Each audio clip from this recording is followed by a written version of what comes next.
संध्या एक गरीब विधवा आणि दलित स्त्री होती. तिच्या पतीचा काही काळापूर्वी मृत्यू झाला होता. ती विधवा स्त्री आपल्या मुलीला म्हणजेच माधवीला ती एकटीच वाढवत होती. संध्या गावातील लोकांच्या घरात सफाई कामगार म्हणून काम करायची. ती माता दुर्गेची खूप मोठी भक्त होती. ती दलित असल्यामुळे तिला मंदिरात जाण्यास मनाई होती.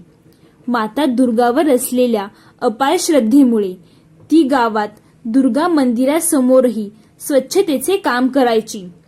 नवरात्र काही दिवसातच सुरू होणार होती.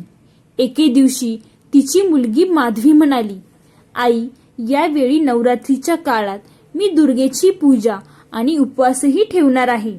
संध्या म्हणाली, माधवी, नवरात्रीचे उपवास खूप कठीण असतात. तू ते उपवास नीट करू शकशील का? माधवी म्हणाली, हो आई, मी ठरवले आहे की मी दुर्गा मातेचे नवरात्रीचे व्रत करणारच. संध्या म्हणाली, ठीक आहे, मी पण यावेळेस तुझ्यासोबत नवरात्रीचे उपवास ठेवते. अशा प्रकारे आई आणि मुलगी दोघींनी उपवासाची तयारी सुरू केली.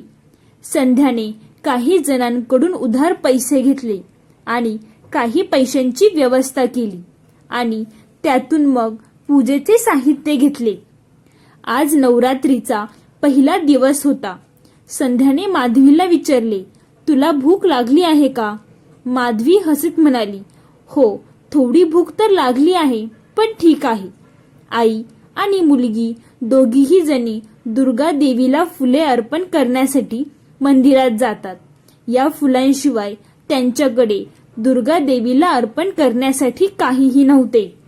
मंदिरात प्रवेश करताना पुजारी मंदिराच्या दारात थांबले आणि दोघींना विचारू लागले की तुम्ही दोघी आत कुठे जात आहात? तुमच्या जातीच्या लोकांना मंदिरात जाण्यास मनाई आहे, हे तुम्हाला माहीत नाही का? संध्या म्हणाली, पुजारी, दुर्गा मातेसाठी सर्व मुले समान आहेत.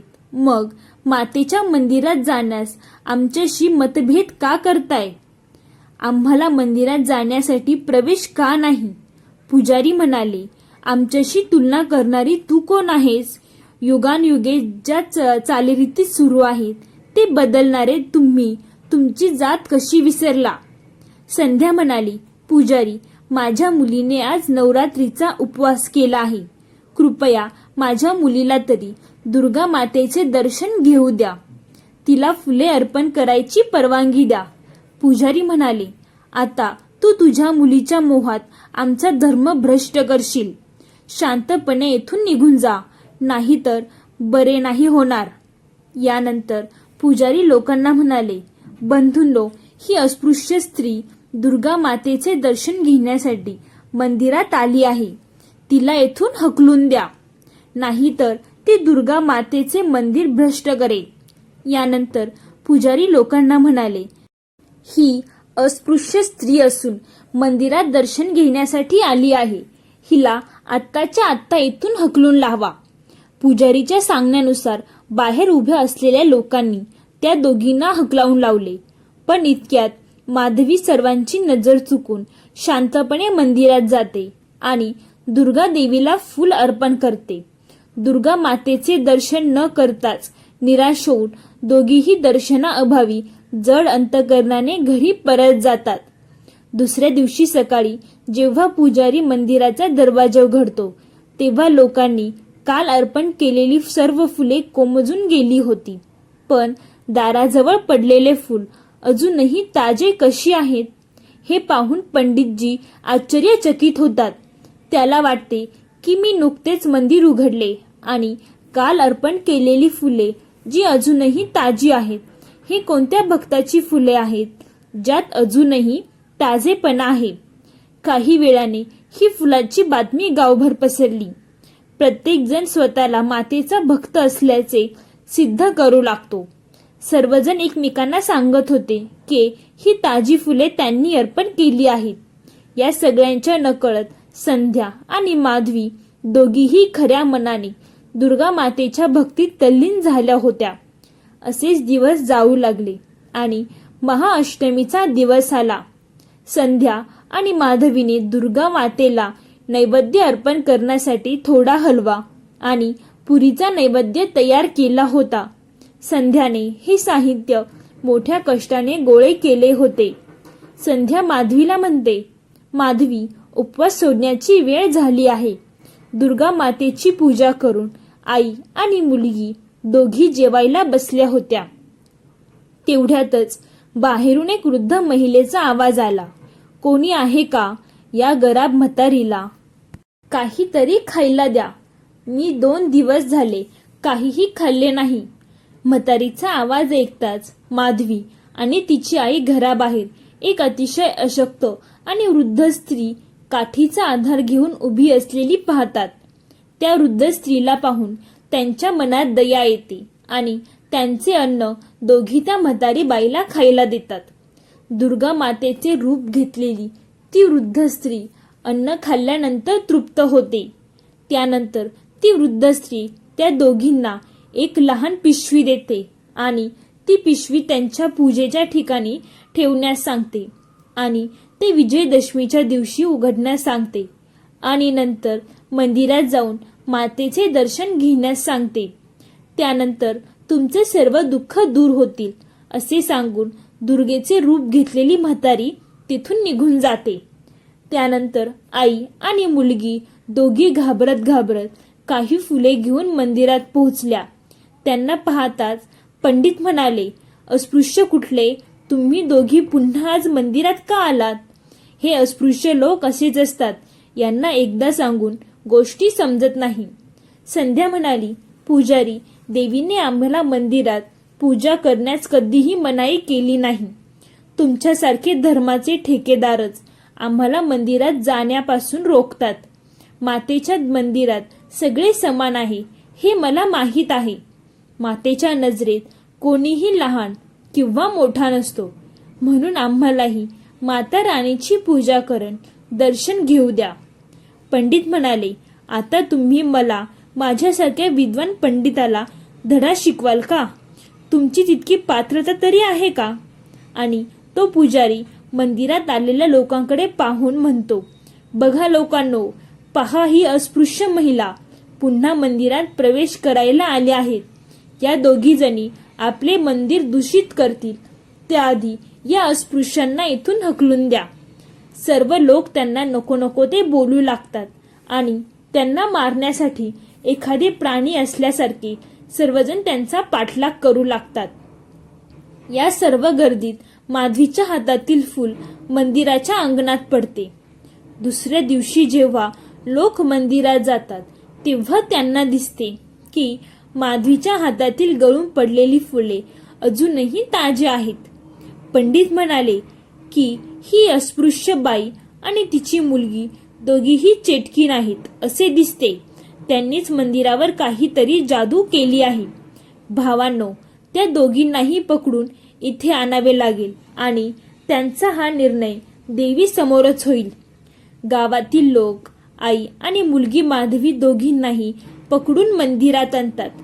पंडित म्हणाले, खरे सांगा, तुम्ही इथे काय जादू केली आहे? इथे आम्ही मातेची खूप भक्तिभावाने पूजा करतो, तरीही आम्ही वाहिलेली फुले कोमजून जातात आणि मंदिरात प्रवेश करण्यासह पात्र नसलेल्या तुम्ही अस्पृश्य जातीच्या स्त्रीची फुले ताजी कशी राहतात?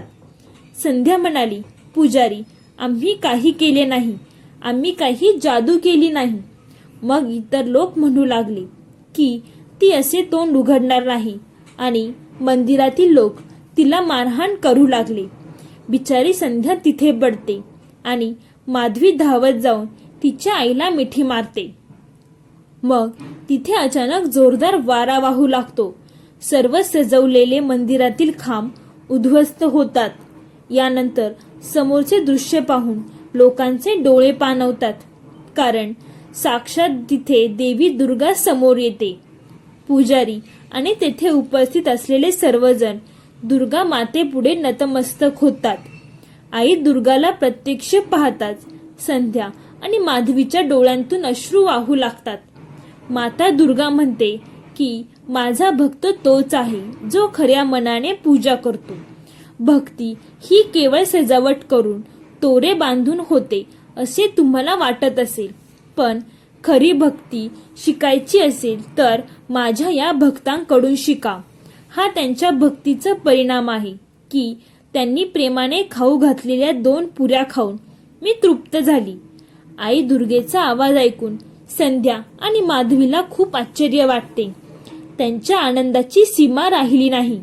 आई आणि मुलगी दोघींनाही समजले होते की त्या म्हातारीच्या वेशात दारात आलेली ती वृद्ध स्त्री दुसरी तिसरी कोणी नसून साक्षात दुर्गा माता आहे. तेव्हा संध्या दुर्गा आई पुढे नतमस्तक होऊन म्हणते, हे दयाळू आई, आम्ही सर्व तुझी मुले आहोत. त्या सर्वांच्या वतीने मी माफी मागते. आमच्या पापांना क्षमा करा आणि तुमच्या चरणी आश्रय द्या. पुजाऱ्याला आपली चूक कळते आणि आईला शरण तो जातो आणि म्हणतो की आई, आम्ही खूप मोठा गुन्हा केला आहे. आमच्या हातून खूप मोठे पाप घडले आहे. आम्हाला क्षमा करा. संध्या आणि माधवी अशा अनेक भाविकांना या मंदिरात येण्यापासून रोखून मी मोठा गुन्हा केला आहे. पुजारी अशा प्रकारे क्षमा मागतो आणि दुर्गा मातेचा राग शांत होतो. त्यामुळे वादळ थांबते आणि विझलेले दिवे पुन्हा पेटू लागतात. आजच्या दिवशी माधवी आणि संध्या त्यांच्या भक्तीने प्रसन्न होऊन गावात सुख, समृद्धी आणि ऐश्वर्य लाभो असा आशीर्वाद देते असे दुर्गा माँ म्हणते. असे बोलून माता दुर्गा तेथून अंतर्ध्यान पावते. सर्व गावकरी माधवी आणि संध्याची माफी मागतात. त्या दिवसानंतर लहान किंवा मोठ्या जातीतील कोणत्याही मंदिरात प्रवेश करण्यास मनाई करण्यात आली नाही. आज विजयादशमी होती. स्वतः आईचे रूप घेतलेली त्या वृद्ध महिलेच्या सांगण्यानुसार संध्या आणि माधवीने ती पिशवी उघडली. तेव्हा त्यातून अनेक हिरे, रत्ने आणि माणिक निघाले. हे सर्व पाहून दोघींच्याही डोळ्यात पाणी आले आणि मग दुर्गा मातेच्या श्रद्धेने त्यांचे मन भरून आले. त्या दिवसापासून त्यांच्या आयुष्यात कसलीही कमतरता राहिली नाही. तर मित्रांनो, मला आशा आहे की या नवरात्रीत तुमच्या आयुष्यात कोणतीही कमी राहणार नाही आणि तुम्ही सर्व नेहमी आनंदित राहा. तर मित्रांनो, तुम्हाला हा व्हिडिओ आवडला असेल तर व्हिडिओला लाईक करून, चॅनेलला सबस्क्राईब करून, कमेंटमध्ये श्री स्वामी समर्थ लिहायला विसरू नका. धन्यवाद मित्रांनो. बोला श्री स्वामी समर्थ.